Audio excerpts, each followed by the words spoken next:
सभी लोग। आज जो हमारा विषय है वो है हमारा घर का स्थान कैसा हो, नक्शा कैसा हो। अक्सर आप देखे होंगे पुराने जमाने में कोई किसी अलग प्रकार से घर बनते थे और आज अलग ही तरह से नक्शे हो गए हैं घर के। तो कैसा सबसे शुभ होता है जो हमारे वास्तु शास्त्र के अंदर बताया गया है। सबसे पहले हम एक घर का एक इस पे मॉडल बना लेते हैं जैसे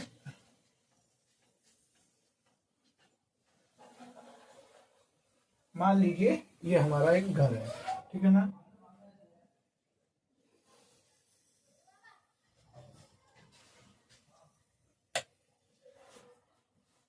ये हमारा एक घर हो गया, ठीक है। सारी दिशाएं भी हम बताएंगे किस दिशा में क्या होना चाहिए।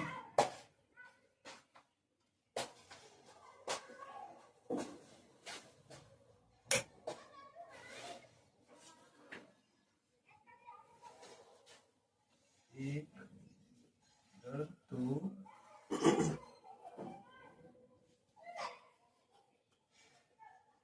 जैसे ये हमारा स्ट्रक्चर हो रहा है ना।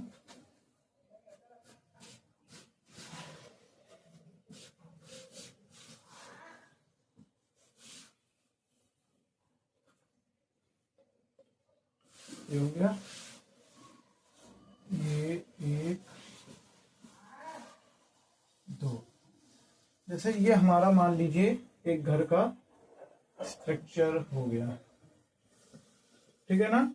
ये हमारा, अब हम लोग इसमें दिशाएं और पता कर लेते किस दिशा क्या होगी। ये है पूरब दिशा।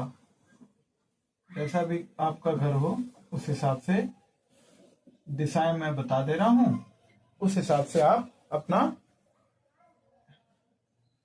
दिशाएं रख सकते हैं, ठीक है ना। पूरब दिशा, और पूरब के नीचे अपने आप पश्चिम आ जाएगा। पश्चिम, पूरब दिशा ये हो गई पश्चिम, ये हो गई उत्तर दिशा। उत्तर दिशा, और इधर साइड हमारी दक्षिण। दक्षिण दिशा उधर साइड हो गई। ये हो गया हमारा ईशान कोण। ईशान कोण, ये हो गया हमारा अग्नि कोण। अग्नि, ये हो गया हमारा अग्नि। ये हो गया नैऋत्य।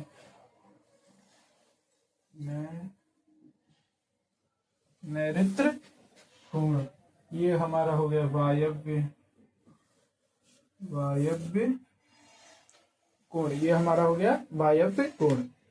ये जो अब हम लोग समझ लेते किस दिशा में किस चीज हो तो वो शुभ होता है। सबसे पहले ये जान लीजिए, ये जो घर का बीच का स्थान होता है ये होता है ब्रह्म स्थान। ब्रह्म स्थान, जिसे हम लोग आंगन भी बोलते हैं। इसे हमेशा खुला रहना चाहिए। हमेशा बीच का जो घर का स्थान हो वो खुला रहना चाहिए, क्योंकि ये शास्त्र हमारा आदेश देते हैं, ठीक है ना। जो हमारा अक्सर रसोई घर होता है, रसोई घर हम लोग कहीं भी बना देते, लेकिन जो वास्तु शास्त्र कहता है वो अग्नि कोण में होना चाहिए।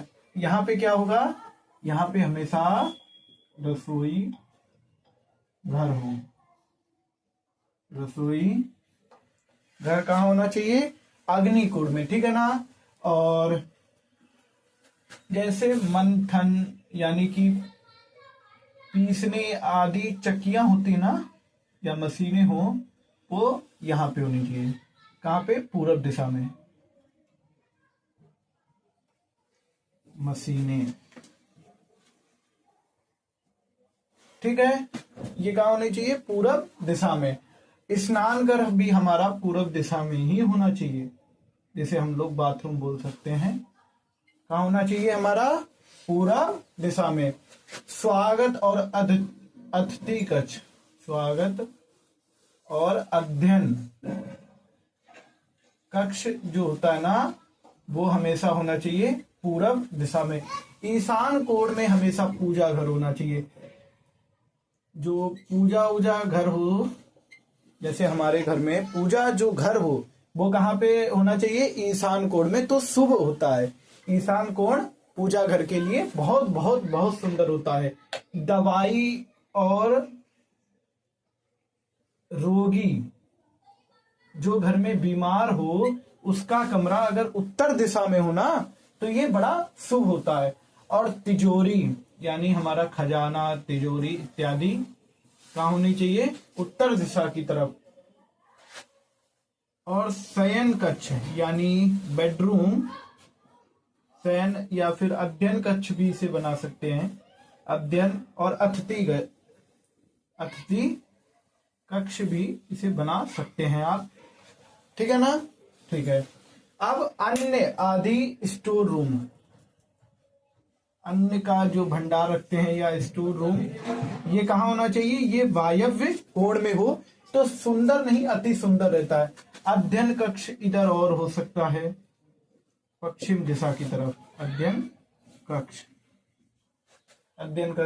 भोजन करने का कक्ष पश्चिम की तरफ हो, जैसे बोलते डाइनिंग टेबल, ये सब भोजन का कक्ष पश्चिम दिशा, ठीक है ना? पश्चिम दिशा की तरफ। और फिर अध्ययन कक्ष, फिर से अध्ययन कक्ष मतलब कि घर तो हर किसी का नक्शा एक जैसा नहीं होता ना, तो ऐसी ऐसी दिशाओं में ये स्थान होंगे तो शुभ होते हैं। हम इस नक्शे से सिर्फ आपको यही बता रहा हूं, ये नहीं कि यही होगा, नहीं। जैसे किसी का लंबा भी होता, किसी का चौड़ा भी होता, अलग अलग घर होते हैं। और ये नैऋत्य कोण में होता है अस्त्र शस्त्र यानी वेपन, जो आज के इंग्लिश टेक्नोलॉजी में बोले अस्त्र। और प्रसूति घर यानी बोले तो जब महिला गर्भवती होने के बाद, बच्चा होने के बाद जब वो कुछ दिन रहती है ना, जैसे कोई भी टच नहीं करते हैं, उसे बोलते प्रसूति घर। प्रसूति घर अगर नैऋत्य कोण में हो तो बहुत बहुत सुंदर होता है, ठीक है। शौचालय जो हमारा होना चाहिए वो कहाँ होना चाहिए? दक्षिण दिशा में। अब आप पूछेंगे स्नान घर यानी कि बाथरूम, वो कहाँ पे होना चाहिए? पूर्व दिशा में। शौचालय इत्यादि दक्षिण दिशा में।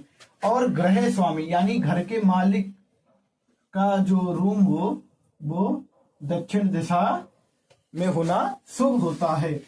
मोटर आदि जो मशीनें होती है ना, गाड़ी आड़ी, मोटर आदि वाहन या फिर साइकिल, ये सब अगर हमारे दक्षिण दिशा में होना शुभ होता है। इस नक्शे का मतलब सिर्फ यही हमारा कहना है कि इस जगह ये सब चीजें होंगी तो उत्तम नहीं अति उत्तम होता है। सिर्फ इस नक्शे को बनाने का यही उद्देश्य है। मतलब अगर आपका लंबा है, किसी चौड़ा है, किसी गोल घर भी होते हैं, तो जैसे भी घर, अगर जैसे कोई पूछे कि पंडित जी पूजा घर कहाँ होना चाहिए, पूजा घर हमेशा ईशान कोण में हो तो सुंदर नहीं अति सुंदर होता। अग्नि कोण में हमेशा रसोई घर होना चाहिए। शौचालय है वो दक्षिण दिशा में होना चाहिए। और कोई बोले स्नान घर हमेशा पूर्व दिशा में होना चाहिए। अध्ययन कक्ष आप देखोगे, ये आप देखना ना, इन तीनों में है, यानी पूर्व पश्चिम उत्तर, ये तीनों दिशा अध्ययन के लिए शुभ हैं, लेकिन दक्षिण दिशा नहीं शुभ होती है। इसलिए आप देखेंगे ना, तीनों जगह अध्ययन है लेकिन इधर नहीं अध्ययन है, क्योंकि यहाँ पे अध्ययन का अच्छा नहीं होता है। और आज का विषय हमारा यही था कि कैसे हम घर का स्थान देखें। तो आज का जो हमारा विषय होता है इसी के साथ विराम होता है। कल हम किसी और नए टॉपिक के साथ आएंगे। कमेंट करें, और किसी को भी कोई प्रश्न हो वो भी कमेंट करें। और किसी का भी कुंडली बनवानी हो तो वो हमारे डिस्क्रिप्शन में नंबर आपको शो हो ही रहा होगा, चैनल पे और नंबर है, उस पर संपर्क कर सकते हैं। सभी को राधे राधे। और एक और खबर है कि 25 फरवरी से हमारी ज्योतिष की नई कक्षा प्रारंभ होगी, जो शुरू से होगी। इसमें ज्योतिष पढ़ाना शुरू से, पंचांग परिवर्तन से फलादेश तक, अंक ज्योतिष, वास्तुशास्त्र और हस्तरेखा, ये सब की जानकारी मिलेगी। तो जिसको भी जानकारी चाहिए और पढ़ना है वो हमारे व्हाट्सएप नंबर पे संपर्क कर सकता है। सिर्फ शुल्क जो हमारा रहेगा वो 201 रुपए प्रत्येक विद्यार्थी पे रहेगा। तो आज का विषय हम लोग यहीं पे समाप्त करते। सभी को राधे श्याम, सभी को सीताराम।